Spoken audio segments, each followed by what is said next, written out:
वृंदावन रज का चमत्कार। वृंदावन रज का चमत्कार। श्री वृंदावन में एक विरक्त संत रहते थे जिनका नाम था पूज्य श्री सेवादास जी महाराज।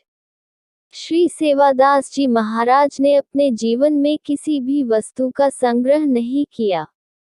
एक लंगोटी, कमंडल, माला और श्री शालिग्राम जी इतना ही साथ रखते थे। एक छोटी सी कुटिया बना रखी थी जिसमें एक बड़ा ही सुंदर संदूक रखा हुआ था। संत जी बहुत कम ही कुटिया के भीतर बैठकर भजन करते थे। अपना अधिकतम समय वृक्ष के नीचे भजन में व्यतीत करते थे। यदि कोई संत आ जाए तो कुटिया के भीतर उनका आसन लगा देते थे। एक समय वहां एक बदमाश व्यक्ति आया और उसकी दृष्टि कुटिया के भीतर रखी उस सुंदर संदूक पर पड़ी। उसने सोचा कि अवश्य ही महात्मा को कोई खजाना प्राप्त हुआ होगा जिसे यहाँ छुपा रखा है। महात्मा को धन का क्या काम, मौका पाते ही इसे चुरा लूंगा। एक दिन बाबाजी कुटिया के पीछे भजन कर रहे थे। अवसर पाकर उस चोर ने कुटिया के भीतर प्रवेश किया और संदूक को तोड़ मरोड़ कर खोला। उस संदूक के भीतर एक और छोटी संदूक रखी थी। चोर ने उस संदूक को भी खोला, तब देखा कि उसके भीतर भी एक और छोटी संदूक रखी है। ऐसा करते करते उसे कई संदूक प्राप्त हुए और अंत में एक छोटी संदूक उसे प्राप्त हुई। उसने वह संदूक खोली और देखकर बड़ा दुखी हो गया। उसमें केवल मिट्टी रखी थी। अत्यंत दुख में भरकर वह कुटिया के बाहर निकल ही रहा था कि उस समय श्री सेवादास जी वहां पर आ गए। श्री सेवादास जी ने चोर से कहा, तुम इतने दुखी क्यों हो? चोर ने कहा, इतनी सुंदर संदूक में कोई क्या मिट्टी भरकर रखता है?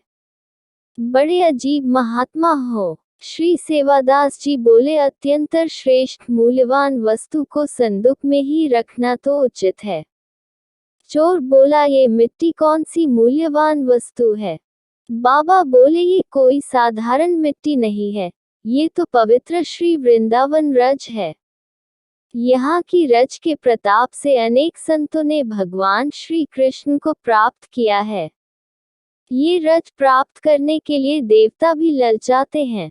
यहाँ की रज को श्री कृष्ण के चरण कमलों का स्पर्श प्राप्त है। श्री कृष्ण ने तो इस रज को अपनी श्रीमुख में रखा है।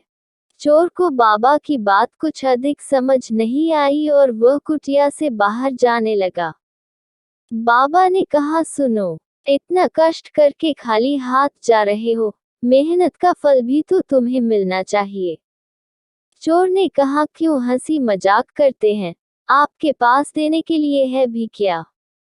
श्री सेवादास जी कहने लगे, मेरे पास तो देने के लिए कुछ है नहीं, परंतु इस ब्रज रज में सब कुछ प्रदान करने की सामर्थ्य है।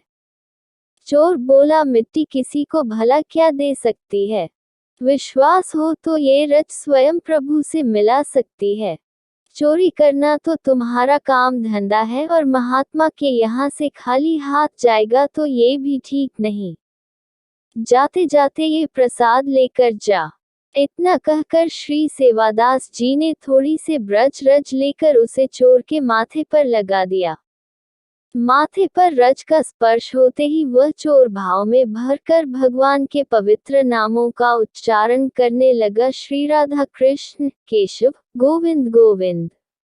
उसका हृदय निर्मल हो गया और वह महात्मा के चरणों में गिर गया। महात्मा ने उसे हरिनाम जप और संत सेवा का उपदेश दिया, देकर उसका जीवन कृष्णमय बना दिया।